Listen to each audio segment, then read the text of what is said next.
So thank you, Soshe, for joining us. I'll really appreciate some of the responses from you.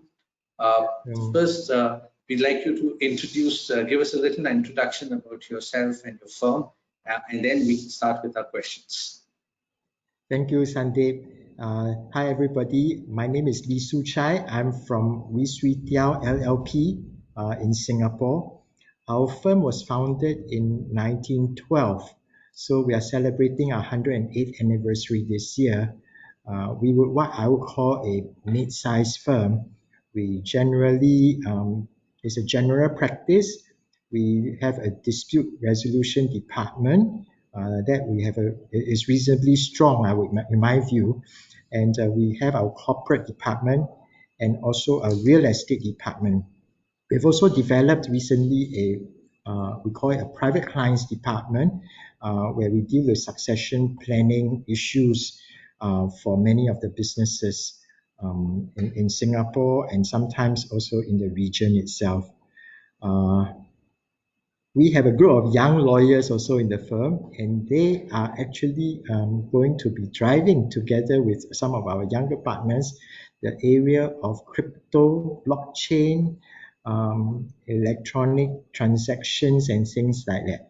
And that is a very exciting practice which we are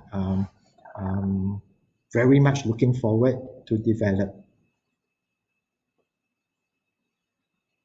Great. So, Soshe, you know that this pandemic has been a shock to many of us. So I'd like to know how is it that you and your firm have tried to learn from this crisis or come out through this crisis, and what changes is this leading in your firm with your staff and your kind of clients? So I'd like to understand that. Yes, this COVID situation is really developing every day, and I think it's the most challenging incident of my career. I've been in practice almost 30 years now, and I never come across a situation like this.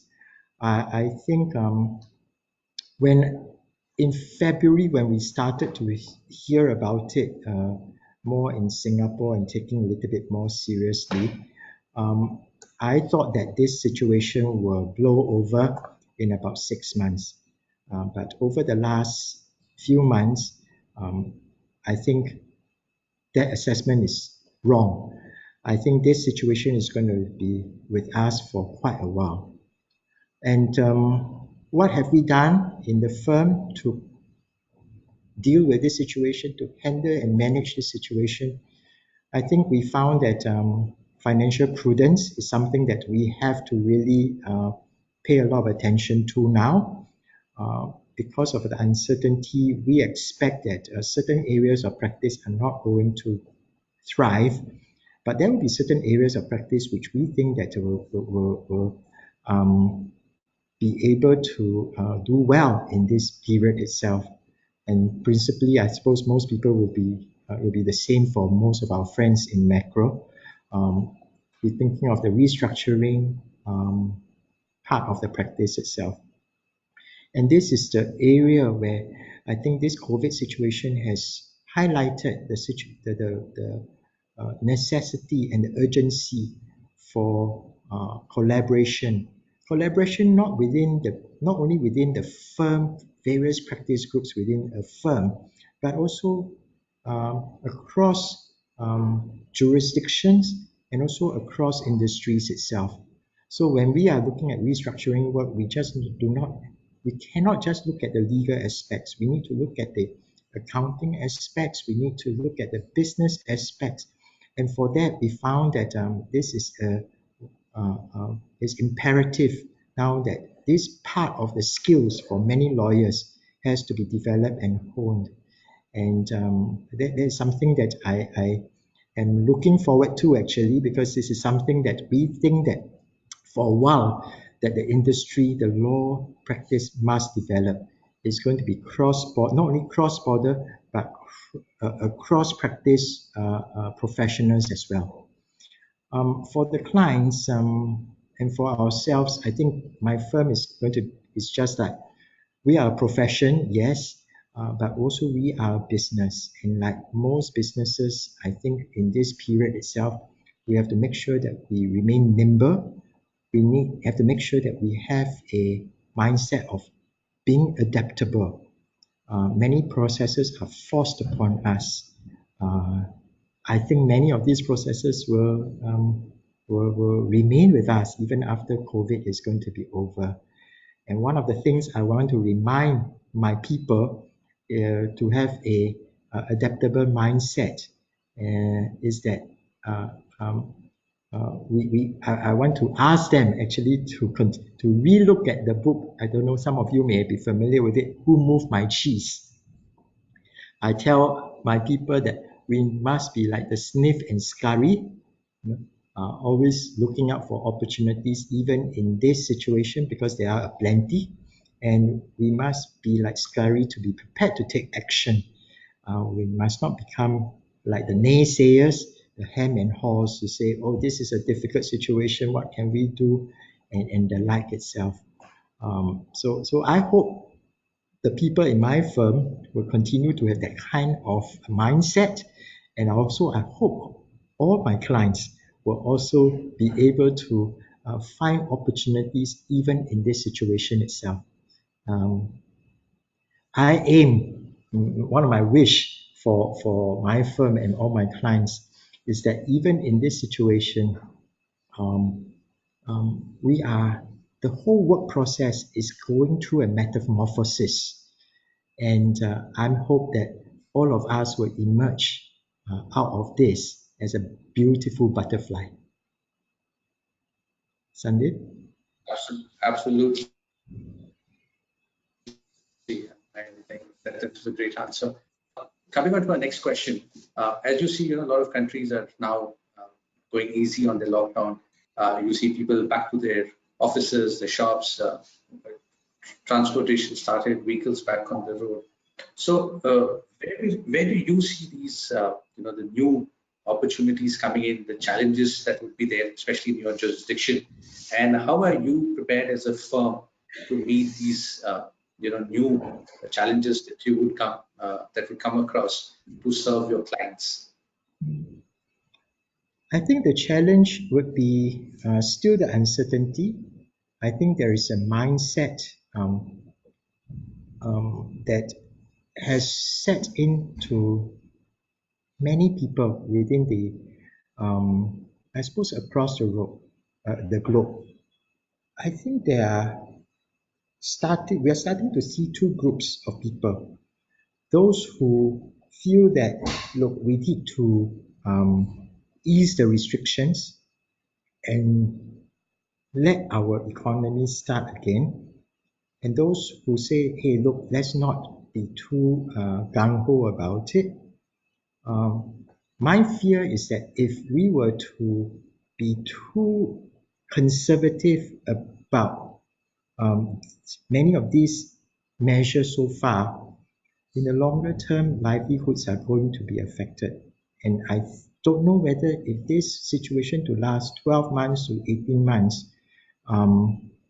many business will be able to survive that period itself. But that's a reality. We can't change that. The mindset of many will be that, look, even if there's lifting of the restrictions, I suspect the demand for services and goods will not go back to the pre-COVID situation too quickly. What does that mean for us as lawyers and generally also, I suppose, as for businesses?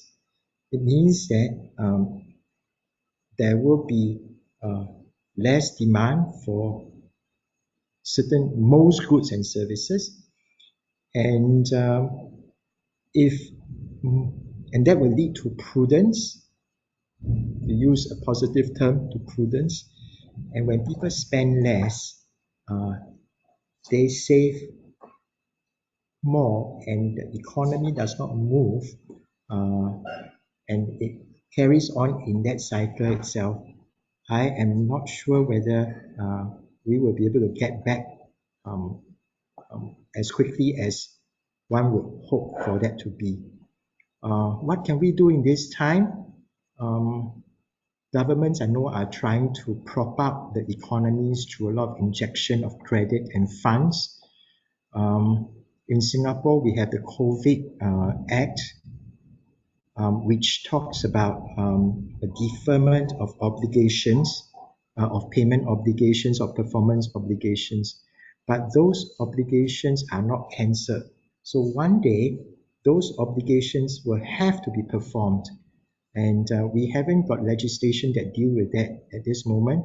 I thought, in the early parts, I thought if these things were to last too long, there will need to be legislation to cancel debts, cancel performances, and we start afresh, like pressing a reset button.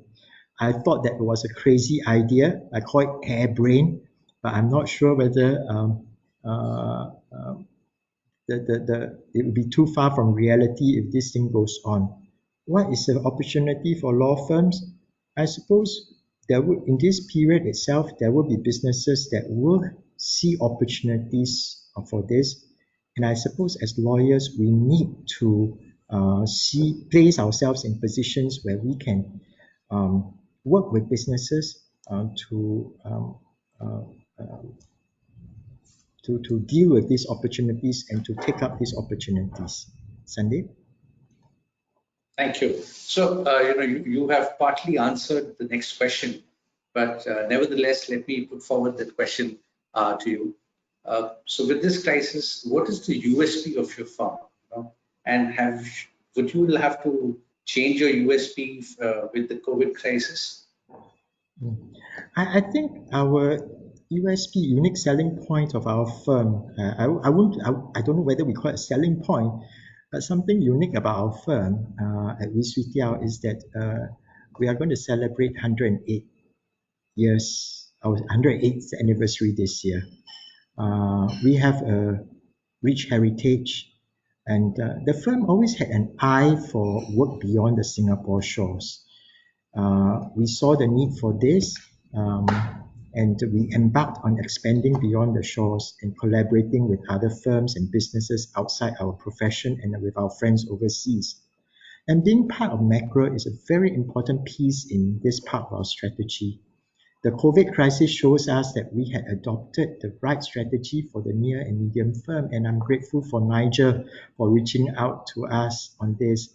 And we believe that collaboration is the way to go, and we are happy to meet many of our colleagues at MI, and we look forward to actually meeting all of you in person. Sure.